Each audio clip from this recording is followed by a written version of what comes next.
The value of a human idea isn't simply in its proclamation, but in its power to be absorbed, to be internalized, and to fundamentally reshape the landscape of our reality. Throughout history, certain thinkers have emerged who did not just add to the conversation, but completely changed its direction. They offered perspectives so radical, so profound, that the world was never quite the same afterward. Today, we journey into the mind of one such giant of philosophy, Baruch Spinoza.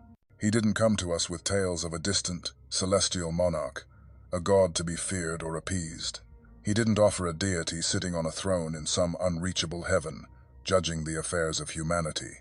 Instead, Spinoza presented a concept so startlingly different, so revolutionary, that to truly grasp it is to transform your perception of the universe, of nature, of your own life, and of the very meaning of divinity.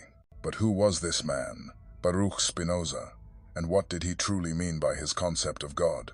His thinking was a seismic event in the 17th century, and even now, in our technologically advanced 21st century, his ideas continue to echo, challenging us to peel back the layers of ordinary perception and witness reality through entirely new eyes.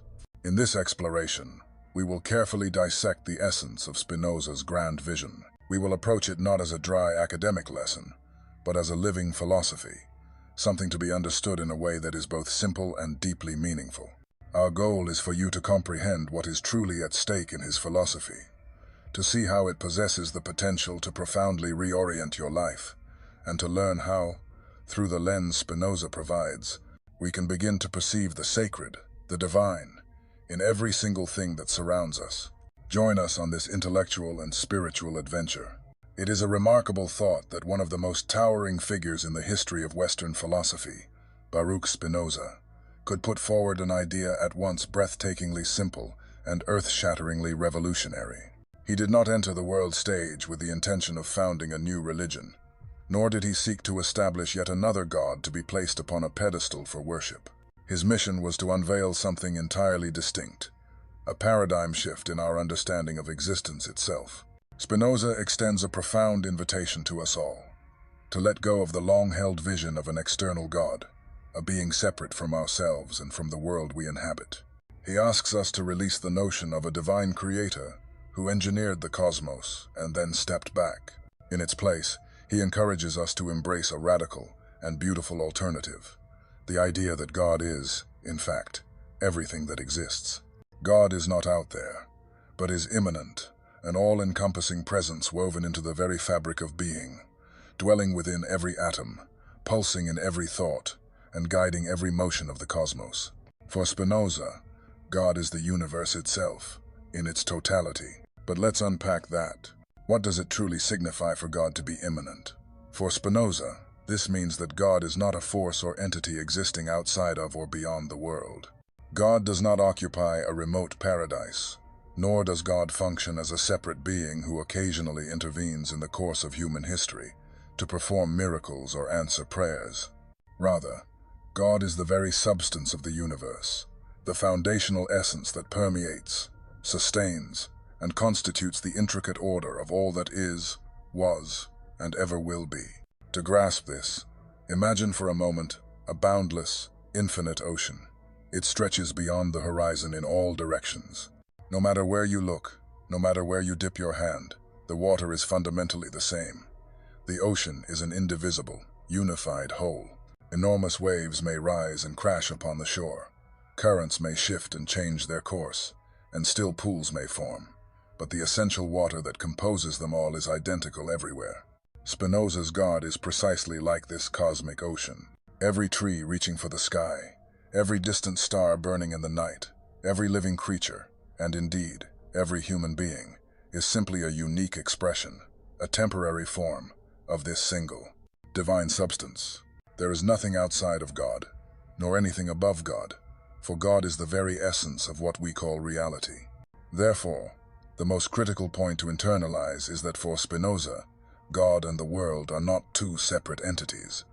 The classic division between creator and creation dissolves completely. There is no divine architect who, at some point in the distant past, constructed the universe and then withdrew, leaving it to operate on its own. God is not a transcendent, far-off figure. God is here, now. He is in everything, because he is everything. He is the singular, unified substance that inextricably links all facets of existence. In his masterwork, Ethics, Spinoza takes this logic even further, stating that God is causa sui, the cause of himself. This means God does not depend on anything external to exist. God's existence is necessary, eternal, and unchangeable. By deeply understanding this concept, we begin to undergo a profound shift in our self-perception. We are not separate from God. We are an integral part of this divine totality.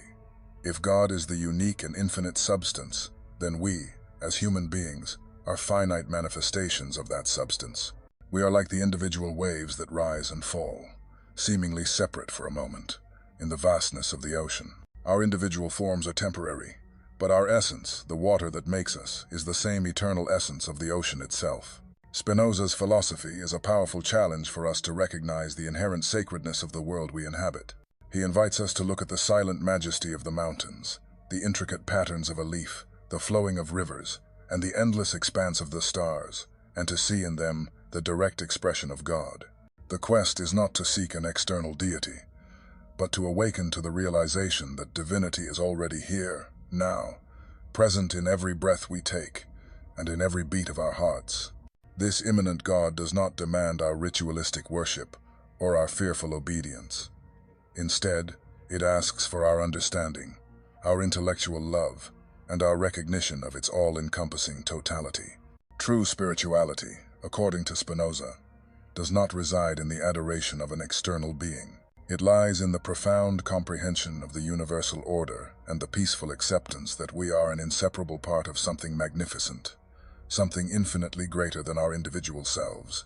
If God is in everything, then everything is inherently sacred. The artificial walls we erect between the human and the divine, the spiritual and the material, the sacred and the profane, all crumble. Everything that exists is a direct expression of God. When you contemplate nature, when you marvel at the cosmos, when you observe life in its totality, you are, in that very moment, contemplating the divine presence itself. This is Spinoza's profound call to us, to awaken to the immanent divinity that permeates everything that exists. There is no need for elaborate rituals or formal ceremonies to draw closer to this God, for this God is already within you and all around you. What is required is an awakening, a shift in consciousness, a deep and abiding realization that God is not distant, but is the very essence of everything you see, feel, touch, and experience. This is the God of Spinoza, a God who is not outside of us, but is the very substance of our reality. When we learn to see beyond the surface of appearances and perceive the underlying unity of all that exists, we begin to understand what is truly divine. And this act of understanding, in itself, is the highest form of worship. Not a worship expressed through rote prayers or empty words, but a worship lived through a profound, rational understanding of the interconnectedness and sacredness of all things. To truly cement our understanding of Spinoza's concept of God, it is essential that we delve into one of the most fundamental pillars of his entire philosophical system, the notion of a single, unified substance. What did he mean by this term? How can our minds, so accustomed to seeing a world of separate things, possibly comprehend something so vast that it permeates all of existence, yet remains indivisible and eternal? Spinoza presents us with a vision of reality that is radically different from our everyday, common-sense thinking. Instead of perceiving the world as a vast collection of disparate objects and independent entities, this chair, that tree, this person, that planet, he invites us to perceive the fundamental, underlying unity that binds all things together. This unity is what he calls the divine substance, the singular essence that is the foundation for everything that exists. For Spinoza, substance is the bedrock of all reality. By definition, substance is that which exists in and of itself, without depending on anything else for its existence. It is self-causing and self-sufficient. Everything else that we see, touch, feel, and think, every object, every idea, every emotion, is not its own substance, but is merely an expression or a modification of this one, all-encompassing substance. In other words, Everything in the universe is a manifestation of a single substance, which he famously calls God, or nature, Deus sive natura. There is no world existing independently of this substance. Reality as we know it is inseparable from it. Let's try another analogy. Imagine a master sculptor with an infinite block of clay. This clay is the substance. The sculptor can mold this clay into an infinite variety of forms: a statue of a person, an animal, a plant, a geometric shape. Each form is a unique expression, but none of them are separate from the clay itself. Each is simply a temporary modification of the one underlying material. If you were to destroy the statue, you would not destroy the clay. It would simply return to its potential state, ready to be molded into a new form. This is how Spinoza sees the universe. All things are modes of the one substance, God. In this way, Spinoza powerfully challenged the prevailing idea of his time, particularly from René Descartes, that reality was composed of multiple substances, namely, mind and matter. For Descartes, the world was split into two separate principles acting independently. Spinoza, on the contrary, argued with rigorous logic that there can only be one substance, a single, unified essence, underlying the totality of the universe. He wrote definitively, "Besides God, no substance can be or be conceived, for substance is the cause and foundation of everything that is." This is undoubtedly a difficult concept for our minds to fully grasp, because we are conditioned from birth to divide the world into neat categories: the material and the spiritual, the body and the soul, the human and the divine, the creator and the creation. However, Spinoza's philosophy challenges us to see that all these distinctions are, in a profound way, illusions created by our limited perspective. They are useful labels for navigating the world, but they do not reflect the ultimate nature of reality. When we can manage to perceive the totality of the universe as a single, unified substance, all of these rigid categories and divisions begin to lose their power. The body is not separate from the soul. It is the physical expression of the same being whose mental expression is the soul. The human is not separate from the divine. It is a finite mode of the infinite divine substance. The material is not separate from the spiritual. It is one of the ways the spiritual manifests. Everything is a unique expression of the same infinite and eternal substance. This holistic understanding is what philosophers call monism, the idea that there is a fundamental unity in all of reality. And this unity is not some distant, abstract concept that we can only hope to reach through intense philosophical reflection. For Spinoza, the single substance of God is here and now, vibrantly present in everything we see, hear, and touch. Although Spinoza's divine substance is one and indivisible, it clearly manifests itself in an incredible variety of ways. To explain this, Spinoza introduces the idea of attributes. He posits that the single substance possesses infinite attributes, each one expressing its eternal essence. However, human beings, with our finite intellect, are capable of perceiving only two of them: the attribute of extension and the attribute of thought. These two attributes are the primary ways in which we perceive and interact with the divine substance in our daily lives. The attribute of extension refers to the entire physical world. It is the world of matter, of things that have length, width, and depth. It is what we see, touch, and experience on a material level. Everything that exists in the physical realm, a rock, a river, a planet, or a human body, is a manifestation, or a mode, of the attribute of extension of the one divine substance. The attribute of thought, on the other hand, is the attribute related to mind, reason, and consciousness. The entire universe of non-physical reality, ideas, thoughts, feelings, emotions, logic, and self-awareness are all manifestations, or modes, of the attribute of thought. Now, to our everyday perception, the material world, extension, and the mental world, thought, seem to be two completely separate and distinct spheres. We often think of our minds as being separate from our bodies, but for Spinoza, this is a profound illusion. They are simply different expressions of the very same divine substance. Thought and extension are not two different substances battling for control, as Descartes suggested. They are two parallel aspects of one and the same reality. There is no real division or interaction between matter and mind, because they are already perfectly united in the single substance that is the foundation of all things. They are like two sides of the same coin. You can't have one without the other, and what happens on one side is perfectly correlated with what happens on the other. By proposing this powerful vision of a single substance with parallel attributes, Spinoza presents a conception of God that is often categorized as pantheism. The word pantheism derives from the Greek words pan, meaning all, and theos, meaning God. It is the view that God is in everything, and that everything, collectively, is God. For Spinoza, God and nature are two words for the same thing. Nature, in this view, is not something created by God. It is the very expression of God's being. Therefore, when we study the laws of physics, biology, or psychology, we are, in essence, studying the nature of God.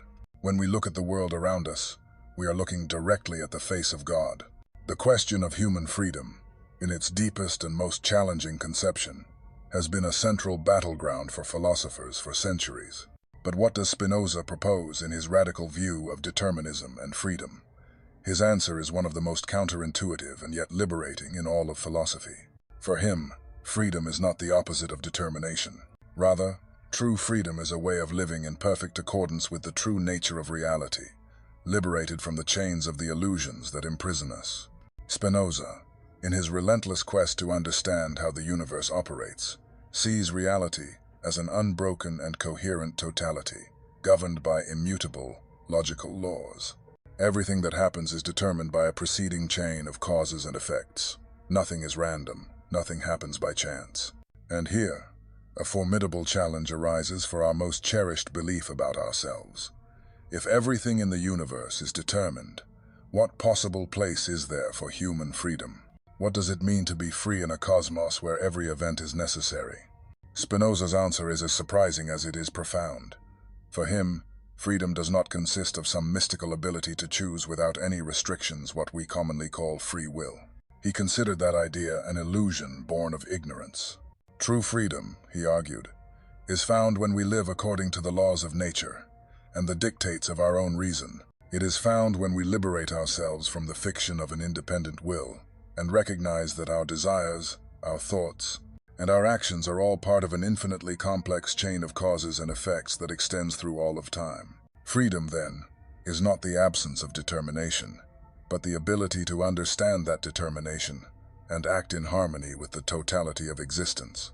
However, this comprehensive vision of determinism does not imply that we are mere puppets dangling on the strings of fate. On the contrary, Spinoza sees that true freedom, genuine human agency, arises precisely when we understand the nature of these determining causes and consciously accept them. When we come to realize that our emotions, our desires, and our actions are determined by a complex interplay between our own constitution, our past experiences, and the conditions of the world around us, we begin to perceive a new path. We see that true freedom isn't about escaping this determination which is impossible, but about acting with full conscious knowledge of it. The key that unlocks this higher freedom, according to Spinoza, is reason. When we are guided by reason, we align ourselves with the natural order of the universe. We begin to understand that our desires are not the result of arbitrary, spontaneous choices, but are manifestations of an inner necessity, our very nature striving to persevere. By understanding the causes that determine us, we can free ourselves from the tyranny of blind passions and destructive impulses that lead us to act irrationally.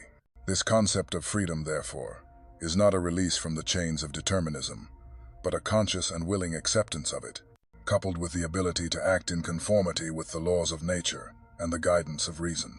Spinoza's true freedom is the freedom to be who we truly are, to live according to our authentic nature, and to act as a rational and conscious being, not as a vessel for chaotic emotions. The idea of a free and independent will is, for him, an illusion that arises simply from our ignorance of the vast network of causes that shape us from moment to moment. Spinoza also points out, with stark clarity, that most people live in a state of bondage, a kind of slavery, dominated by their passions and irrational desires. When we do not understand the causes of our actions, we become prisoners of our own emotions, which guide us unpredictably and often harmfully. Anger, jealousy, fear, and blind hope toss us about like a ship without a rudder in a storm. Most of us are not aware of the true causes of our actions, and because of this ignorance, we feel as if we are free. But in reality, Spinoza says, we are slaves to our passions.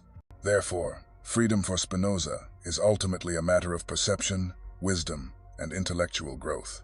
The more we understand the nature of the causes that determine us, the more we can act consciously, rationally, and in harmony with reality. True freedom is the power to live according to reason, to understand the necessity that governs our lives, and to act in accordance with it, rather than being enslaved by our passions and illusions. Ultimately, it is the freedom to live an authentic life, in full and conscious connection with the universe and our own being. And so, we invite you to take a moment to reflect on these powerful ideas from Spinoza. How might they transform your own perspective on the world? What aspects of your life, your reactions, your desires, your goals can you begin to align more deeply with the natural laws and the light of reason? Think about the last time you felt a powerful, negative emotion. Could you, using reason, trace its true cause? Think about your connection to the natural world. Can you begin to see it not as a collection of resources, but as a single, living, divine expression? Share your thoughts and reflections in the comments below. This is a journey of understanding we can all take together. Pass this message along to someone who you feel might benefit from this shift in perspective. And if you haven't already, please subscribe to our channel to continue this philosophical journey with us. Together, we can expand our understanding, challenge our assumptions, and strive to live more authentic, more rational, and more connected lives, guided by the profound wisdom that Spinoza offers us. Thank you for watching. If this video was helpful, please like, share, and subscribe. And now, leave a comment below and tell us one thing you are grateful for today.